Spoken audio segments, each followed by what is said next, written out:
আপনারা কি জানেন পশ্চিমবঙ্গের কোথায় অবস্থিত মা লক্ষ্মীর বাড়ি? জানতে হলে পুরো ভিডিওটি দেখুন।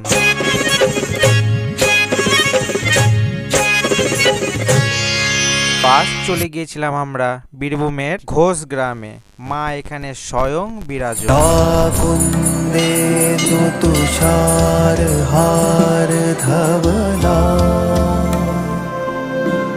या शुभ्रवस्त्र। মা যেখানে আছে সেখানে অবশ্যই বাবা থাকবে, তাই এখানে ব্যতিক্রম নয়।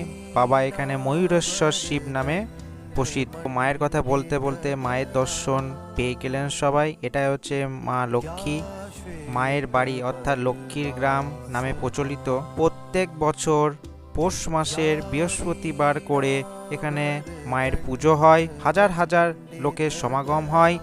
পুণ্যার্থীর ঢল নামে মায়ের কাছে মায়ের ভোগের ব্যবস্থাও আছে। তবে